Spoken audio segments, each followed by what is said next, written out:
This is DW News, live from Berlin. In the midst of Russia's war in Europe, Germany looks inward. After 100 days in office, Foreign Minister Annalena Baerbock presents her plans to redesign Germany's national security strategy. We'll have all the details on what it means for Germany and the world.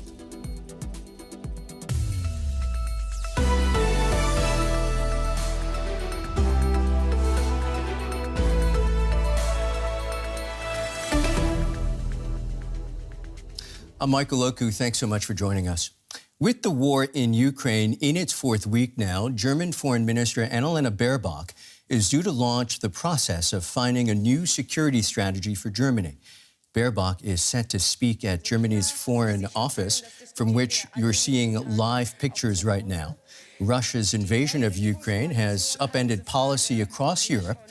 Germany has backtracked on decades of convention and decided to send weapons to Ukraine. It's also boosting its defense spending by a massive 100 billion euros this year and pledged to increase its annual defense budget to 2% of GDP.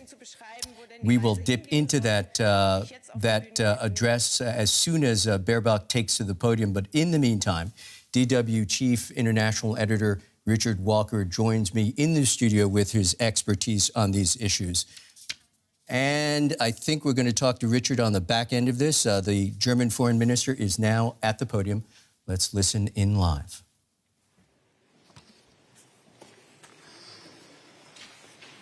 Schönen guten Morgen, meine sehr verehrten Damen und Herren. Ladies and gentlemen, good morning, colleagues. Von Berlin bis nach The distance from Berlin to the Kiev or the Ukrainian border is about as far as the distance from Flensburg to Freiburg.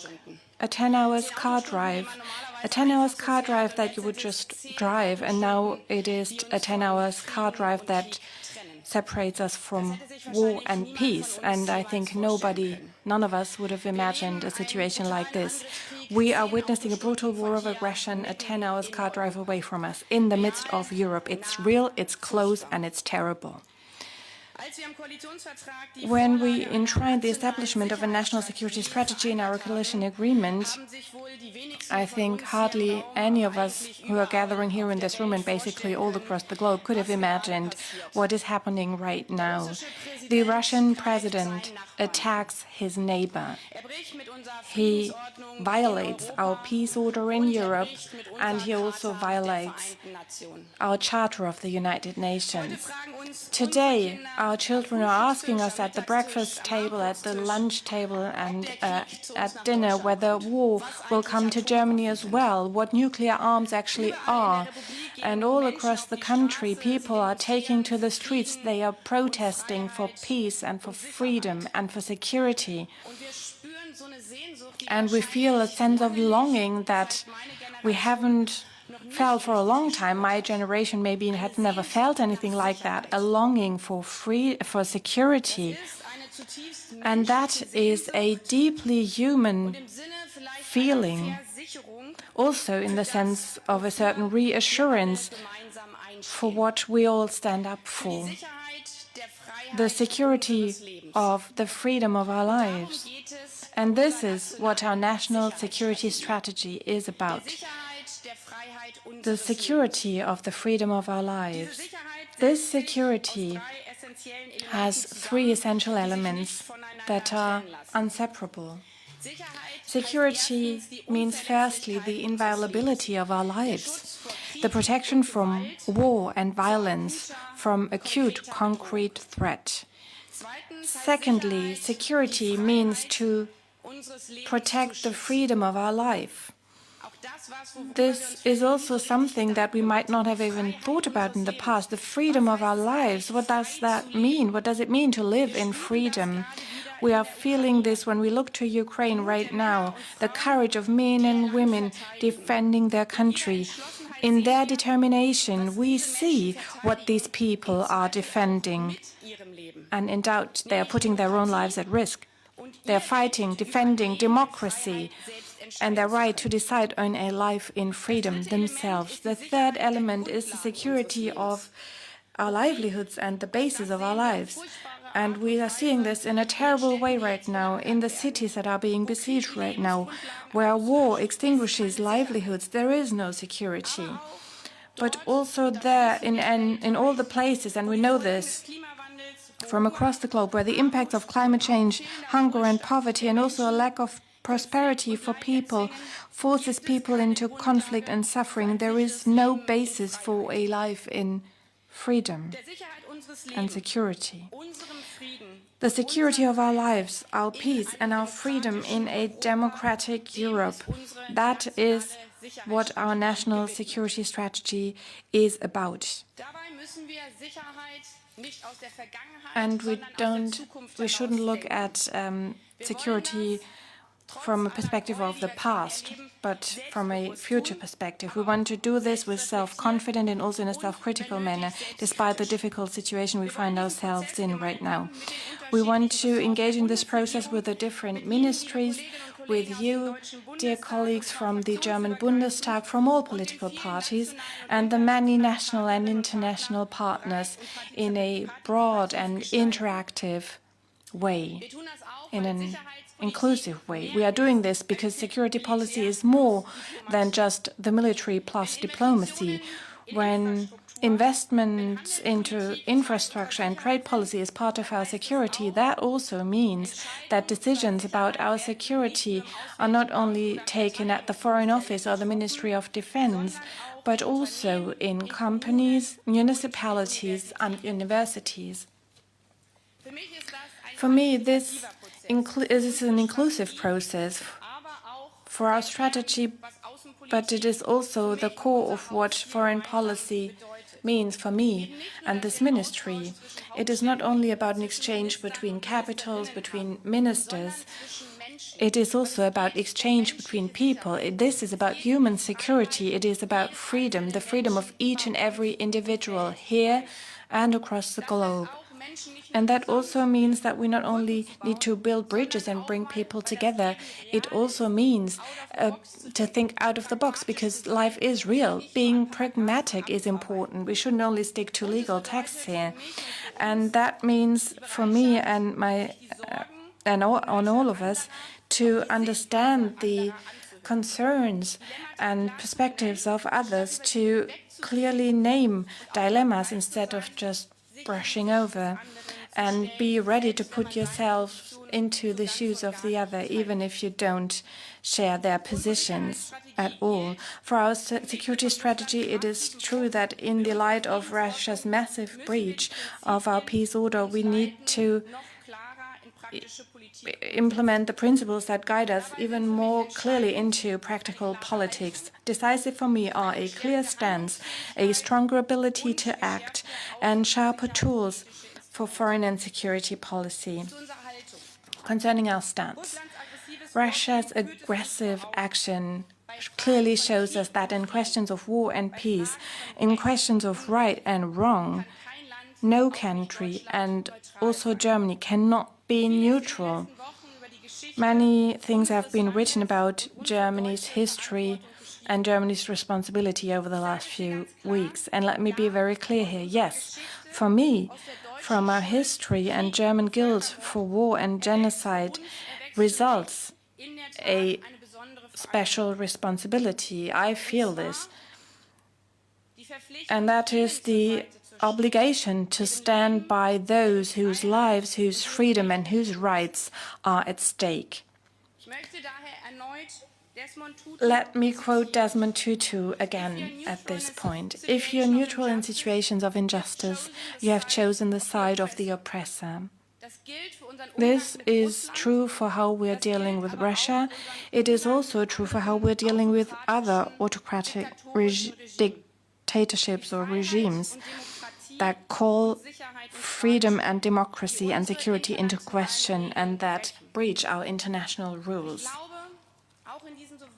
And I think in these very difficult days where we need to take decisions within only a few hours, we need to reflect again and again and make sure that we do not repeat the mistakes that have been made in the past,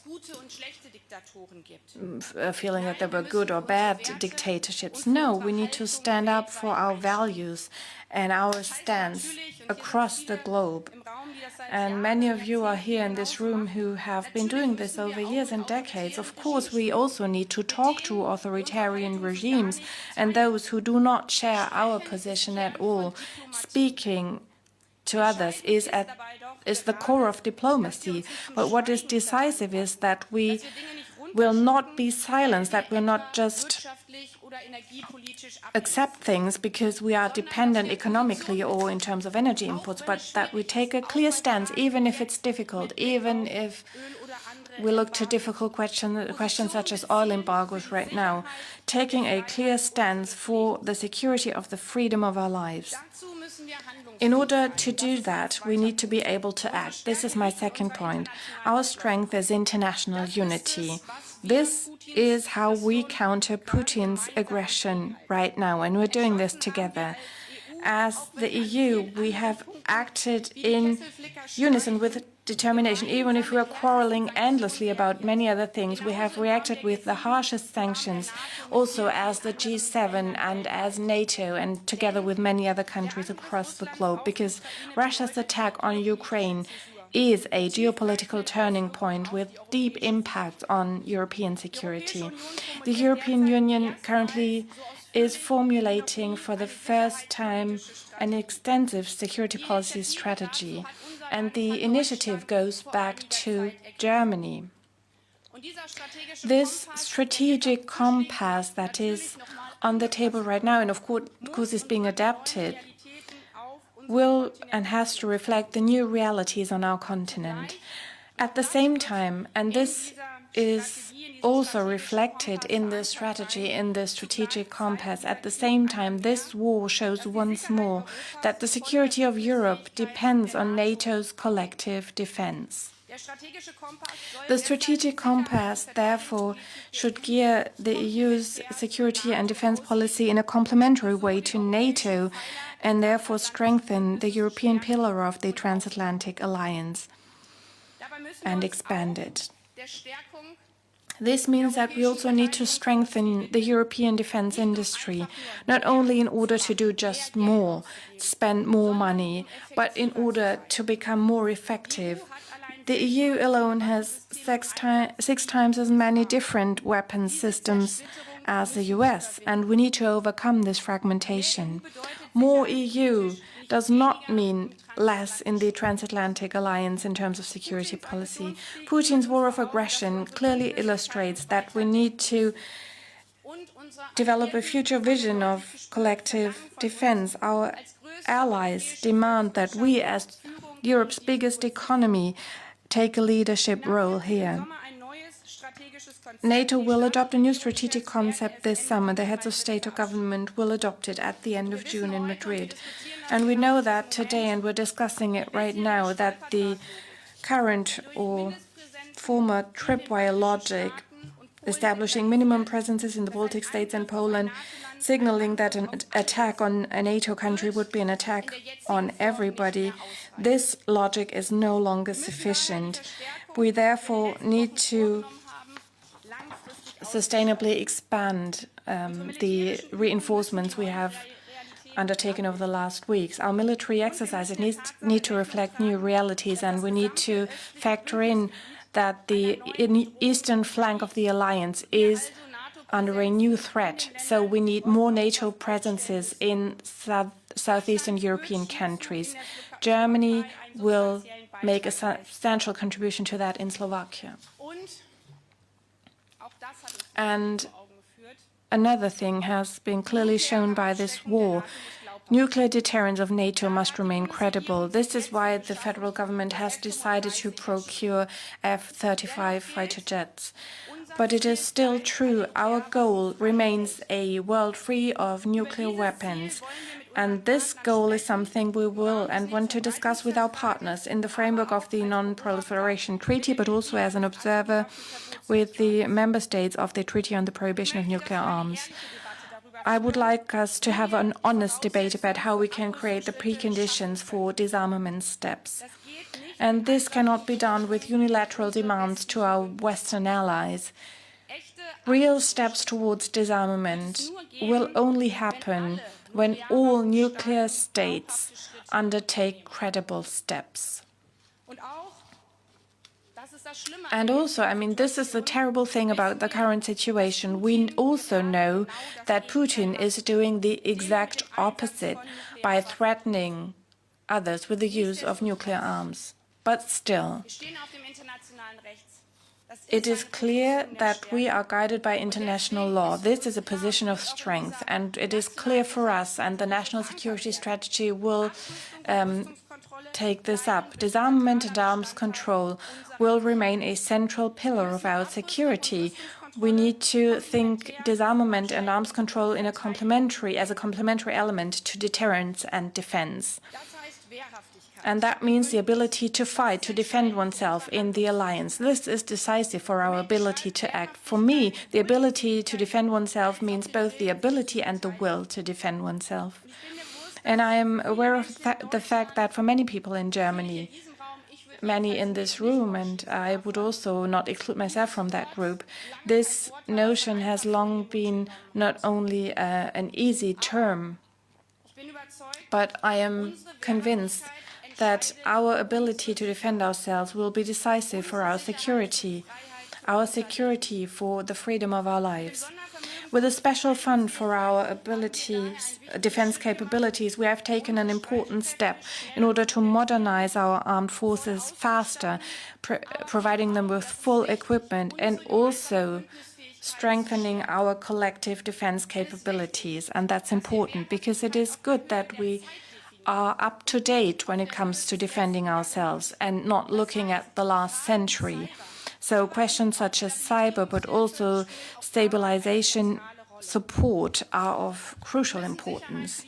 We need to think our security for the future. This is why we need a new security strategy. So our national security strategy will look at central strategic construction sites, if you will, that we have not discussed sufficiently in the political sphere in Europe, I think. We are seeing now that the strategic debates of the past, do we defend our security far away from here in Afghanistan or elsewhere, or do we defend our security on our doorstep? This is no longer the situation. In our interconnected world, it is not either or, it's both. We are defending our security both here on our doorstep, a 10-hour car drive away from here, just as we are defending it in the interconnected world. And we are seeing this here at home, but we've also seen it over the last few years that in a digitalized world, there are threats from the inside and outside, and the lines are blurred. We also have separating lines enshrined in our constitution, and I think we need to look at this. I think nobody in this room has a definite answer to that, but how do we deal with these old separating lines in the future? With the Belt and Road Initiative, we also see that investment in infrastructure have a security relevance as well. We defined a European sovereignty where we make it very clear that we need to cooperate whenever possible and that we are independent whenever necessary, but you can only be independent if you're not fully dependent on others. And we see this not only here in Europe, but we also see it across the globe, in Africa and also in the Indo-Pacific region. If we look at the countries in which China has made massive investments in electricity supply, questions of sovereignty, territorial integrity, and international law are of utmost urgency.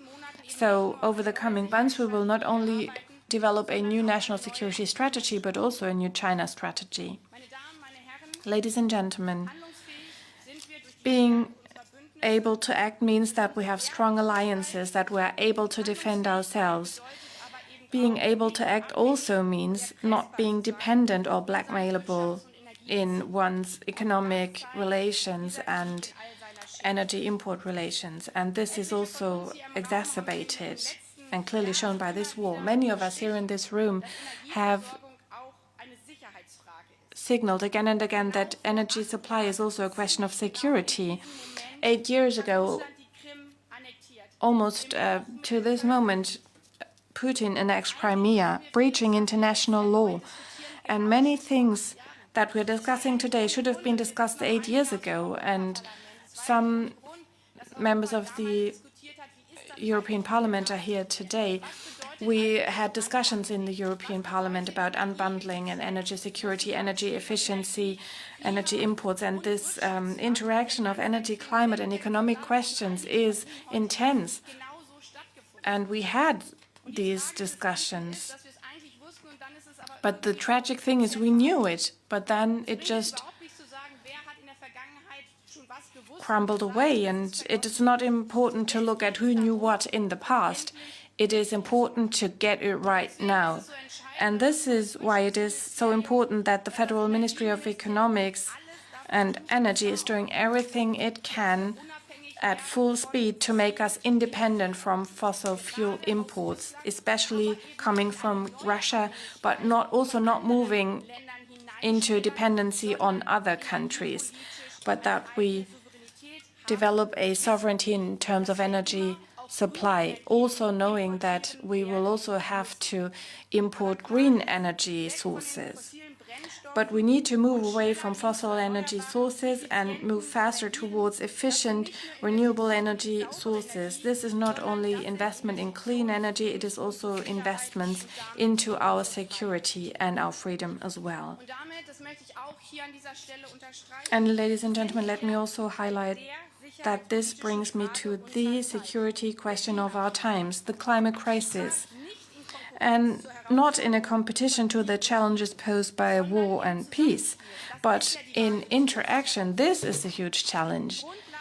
The basis for the security of our lives can only be granted if we stop climate change and if we get a grip on the climate crisis. Not stopping climate change, we cannot stop global warming. We already have global warming of more than 1 degree. So it is not about mitigation only. It is about security questions, and Jennifer Morgan and many others in this ministry are working on with the other ministries together. It is about adaptation, loss and damage, and the most vulnerable states in order to provide a safe future for them in the light of this global warming that's happening. And as we see how the climate crisis undermines security in vulnerable states, this is something we see globally, but we especially see it in the Sahel region, where extreme weather events, food insecurity and migration are exacerbating crises between states. And it is not a coincidence that jihadists and organized crime use this fragility as a gateway to impose their power, their hate against people, and threatening not only security there, but also here in Europe. This is why climate diplomacy is an integral part of our security strategy. Every ton less CO2, every tenth of a degree less in global warming is a contribution to human security. That means that we need to face up to our economic dependencies. We've seen the principle of the more economic links, the better for a long time. Now we are seeing that too much of a unilateral economic focus makes us vulnerable. And we see this not only with a view to Russia.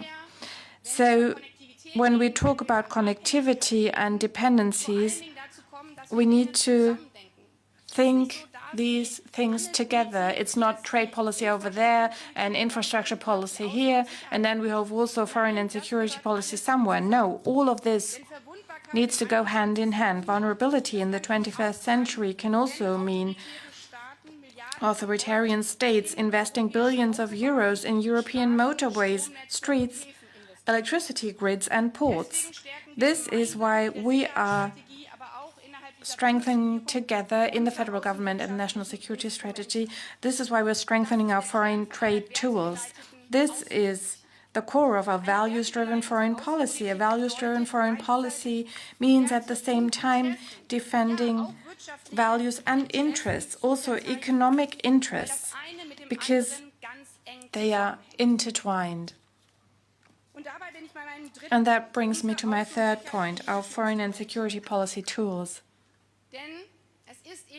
Because security does not only mean military means. If we want to prevail in the competition of the 21st century, we need to have our tools meeting the challenges of the time, military, political, analog, digital, technology-wise. And we need to develop a comprehensive understanding of security without being blurred in our stance. I am deeply convinced that our broad German engagement across the globe over the last years and decades, I think, be it diplomacy, crisis prevention, cultural and education policy, sports, development cooperation, are making a decisive contribution to our own security, because we, as Germany, are being recognized across the globe. We are seen in this diversity, and we saw this over the last few days. Other countries weren't quite sure how to position themselves, and we were able to convince them to take a clear stance, because we said this is about our European peace order, it is about international law. But not only, it is also we have been successful because we are able to self-criticism. We have gained trust, not everywhere, but in many places, due to our diplomatic efforts and to listening to others in the past. And this is the dividend of a comprehensive multilateral German foreign policy. And I think all of us, and me personally too, as the new German foreign minister, we are grateful for that. And that is also the mission that we have, not forgetting this, strengthening this further, expanding this, diplomacy, cultural work, education, sports, crisis mediation. This is an engagement that is a long-term commitment. You won't see successes overnight. These are investments in our own security too, in all of our security. As complex as the crises are, as complex our answers need to be. If we have massive disruptions in supply chains, and this will be the case because Ukraine can no longer export crops and other goods to countries in Africa, and the reality will be that people are threatened with hunger, they might starve, and that creates new risks for conflicts and also wrong narratives. This is why we need to act in this acute situation, but also with our national security strategy. We need to have a broad toolbox with diplomacy, peace support, stabilization, economic cooperation, and financial and substantial support for countries and international organizations. But it is also true in this regard, more and more and more is not always the best thing to do. We need to ask ourselves the honest question how effective our means are and what they really contribute to stabilizing regions and our own security. I think all of us can say that the water pot principle is not the most efficient method. And if, as a new minister, you don't really know what other ministries in your country are supporting and are doing, it is not a coincidence. It also shows how strong we can be if we cooperate more. Economic, energy policy, foreign policy, this needs to be coordinated, and we've enshrined this in the coalition agreement as a coherent foreign policy.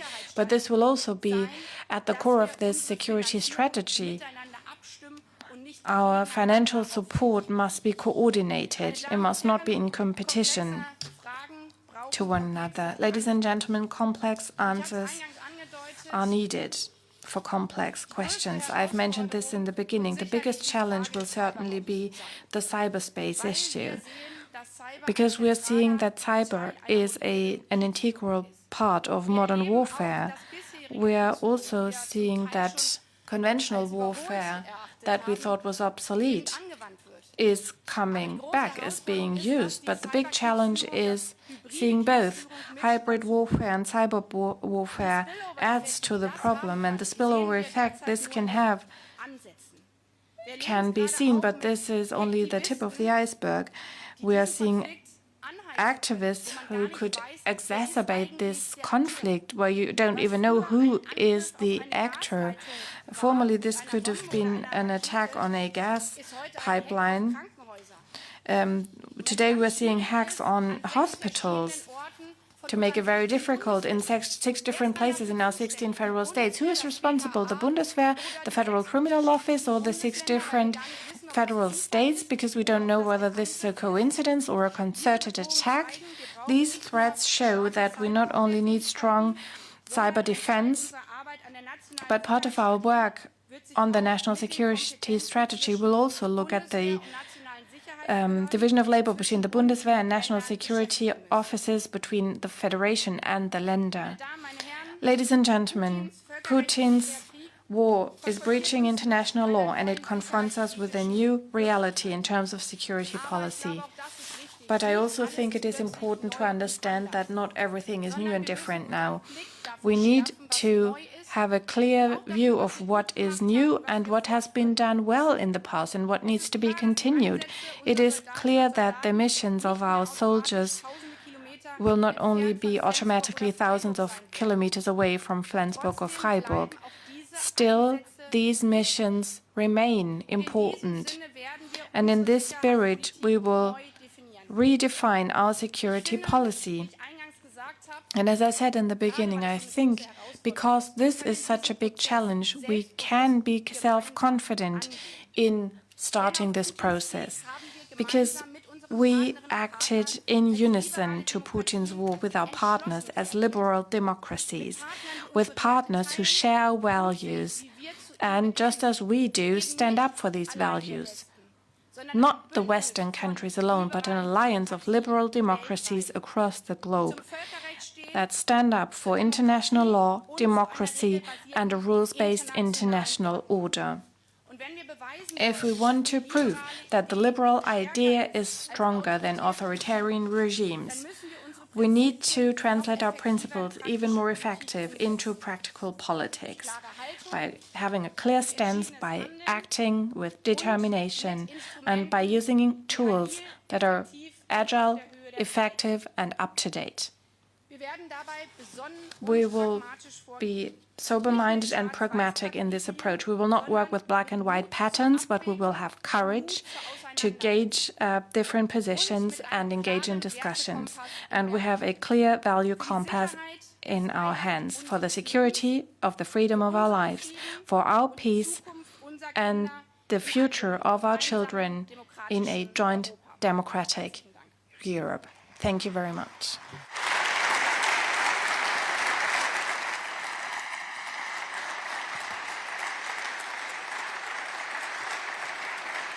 Dankeschön. Dankeschön. Thank you very much. Geht? Dankeschön, Frau Ministerin. Wir müssen noch ergänzen, dass Sie jetzt auch gleich schon schnell weg We've just been listening to the German Foreign Minister, Annalena Baerbock, giving us her plans for a new national security policy here in Germany. And all of this, of course, occasioned by Russia's invasion of Ukraine, a war there now that has been running, of course, for the last 3 weeks, of course. DW, a senior international editor, Richard Walker, joins me now in the studio. And Richard, you know, she opened up this address by pointing out, by painting a picture of the incredulity of the current situation.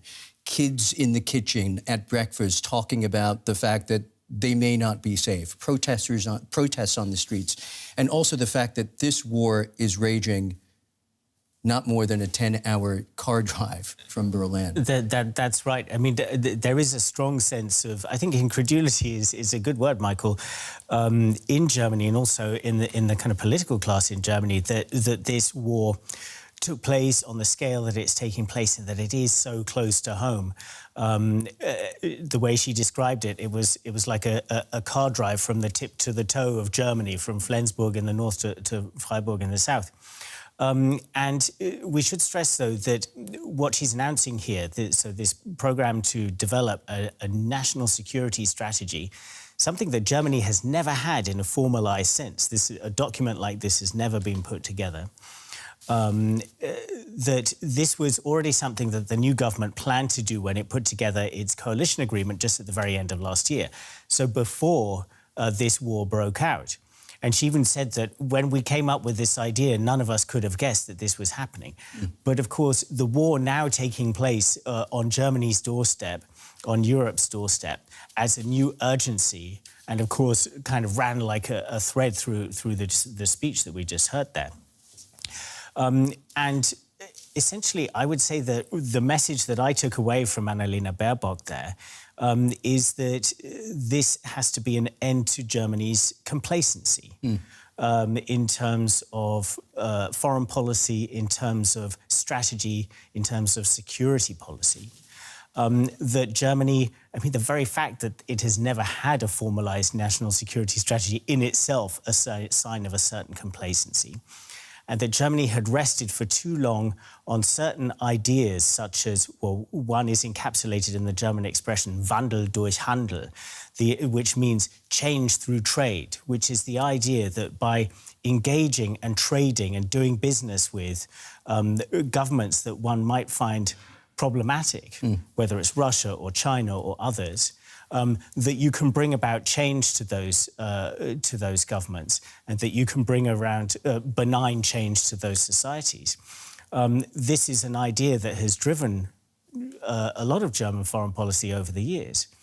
And I think for many, this war now taking place with Russia invading Ukraine is exploding that idea before Germany's eyes. An example of this idea is the Nord Stream 2 gas pipeline, linking Germany to Russia, providing natural gas from Russia. This has now been attacked as a kind of symbol of this kind of belief that you can build ties with regimes you don't like, and that interdependency will bring about positive change. Instead, it's gone very much in the other direction. So I think end of complacency would be kind of my headline for this. That is Chief International Editor Richard Walker here with me in the studio. Many, many thanks, Richard.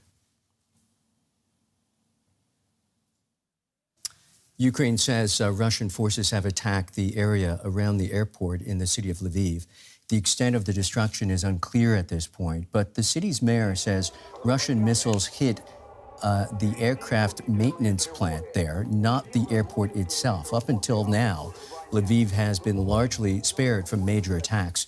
The city is located less than 100 kilometers east of the Polish border and has taken in some 200,000 internally displaced people since the war started.